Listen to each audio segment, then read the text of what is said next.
Halo teman-teman, Saka Prayogo hadir kembali menyapa teman-teman sekalian.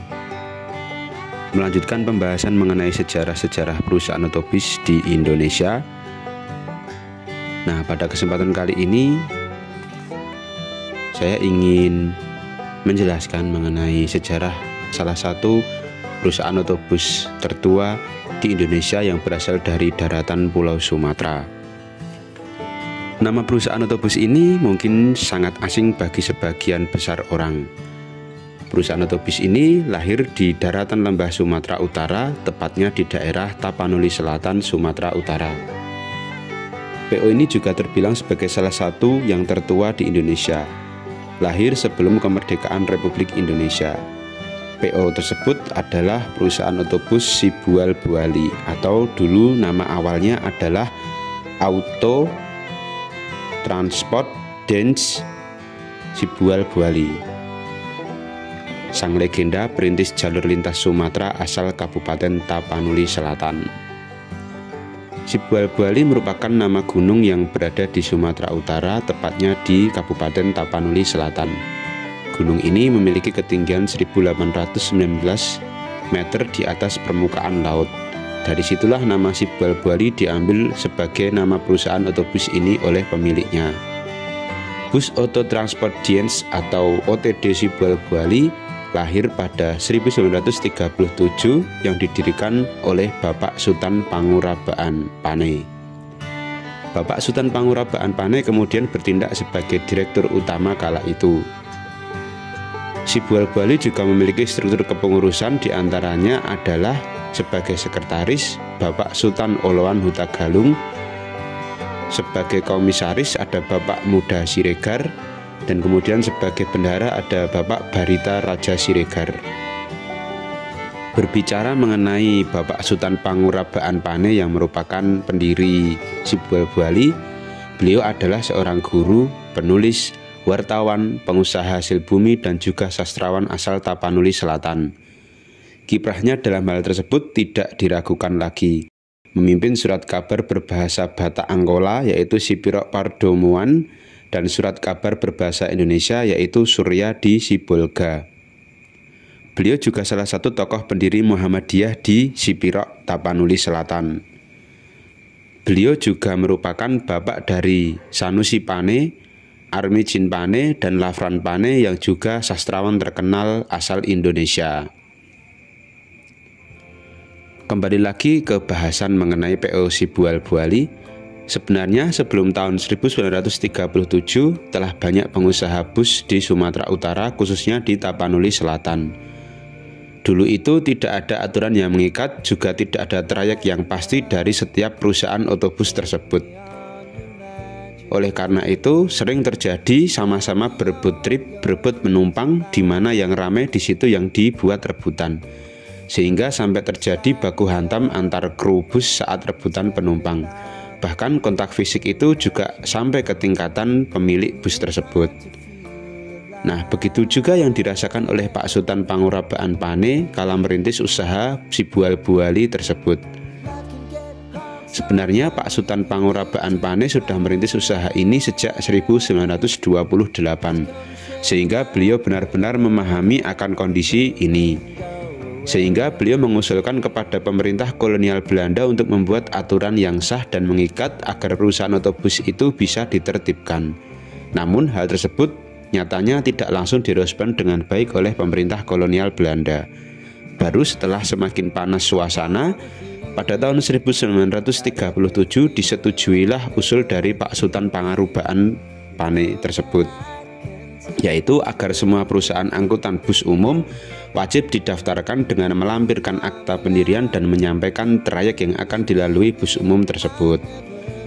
Hasil dari pendaftaran itu adalah setiap perusahaan otobus mendapat izin trayek yang di situ ada jadwal keberangkatan dan trayek yang akan dilalui oleh bus-bus itu. Sibual Buali secara resmi mendapat izin trayek pertama dari pemerintah kolonial Belanda dengan trayek 1 adalah Pematang Siantar, Tarutung, Sipirok. Trayek 2 Sipirok, Padang Sidempuan, Kota Nopan. Dan trayek ketiga adalah Kota Nopan, menuju ke Fordekok atau yang sekarang kita sebut dengan Bukit Tinggi di Sumatera Barat. Perkembangan Sibual-Buali begitu signifikan. Di tahun 1941 telah memiliki 136 unit bus aktif. Dari situlah kemudian manajemen Sibual-Buali berencana menambah panjang trayek layanannya karena banyaknya unit yang dimiliki saat itu. Trayek tersebut adalah antar kota antar provinsi menuju kota Palembang Sumatera Selatan dan Riau Daratan. Kemudian dengan memanfaatkan jalur lintas Sumatera yang telah selesai dibangun pada 1938, Sibual-Buali menambah trayeknya yaitu dari Kutaraja Aceh menuju ke Medan, Pekanbaru, Padang, Palembang, dan Tanjung Karang. Maka dari itu, sebenarnya pelopor perintis antar lintas Sumatera sesungguhnya adalah pemain dari kota Tapanuli Selatan ini, yaitu Sibual-Buali. Pada era pasca kemerdekaan tahun 1945, nama OTD Sibual-Buali diubah menjadi Oto Dinas Pengangkutan Sibual-Buali atau ODP Sibual-Buali.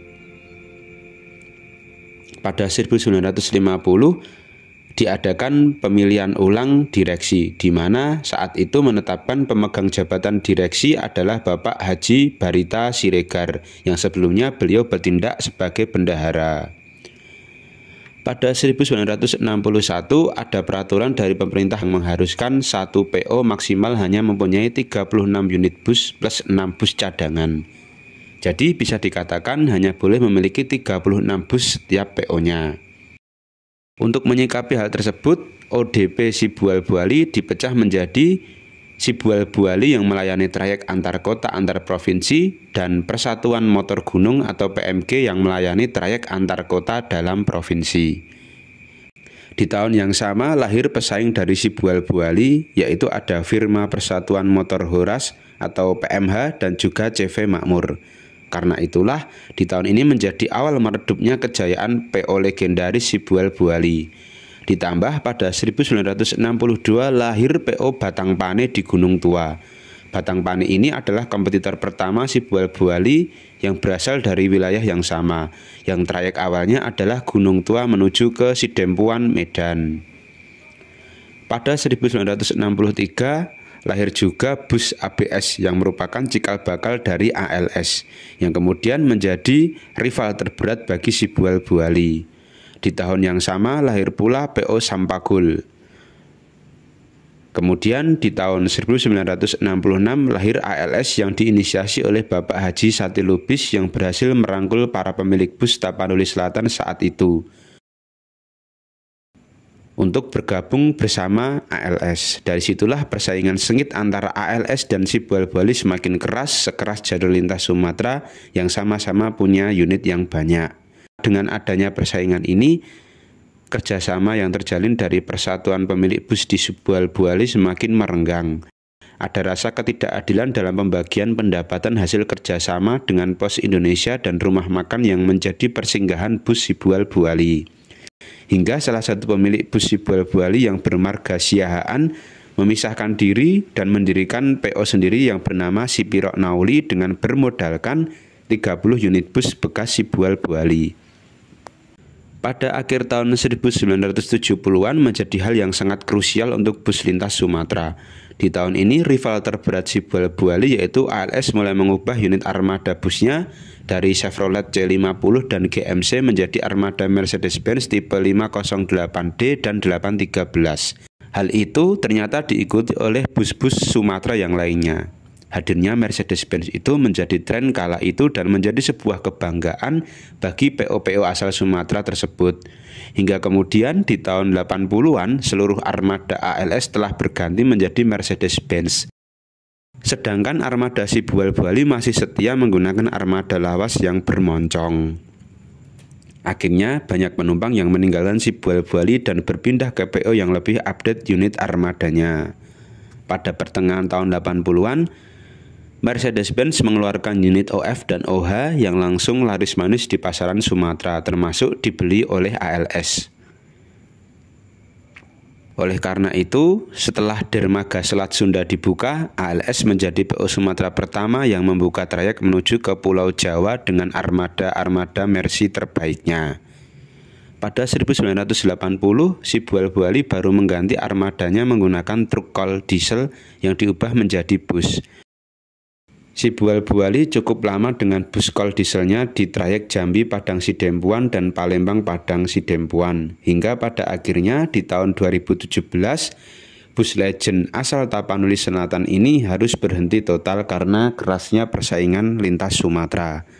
Namun karena kuatnya citra Sibual Buali yang begitu melekat di hati para pengusaha bus asal Sipirok, pada 2019 mereka mencoba menghidupkan kembali trayek Sibual Buali dengan menggunakan bus Mercedes-Benz bekas. Trayek yang dijalankan adalah Jambi Padang Sidempuan. Semoga Sibual Buali perlahan kembali eksis dan jaya sebagai salah satu legend bus asal Sumatera Utara.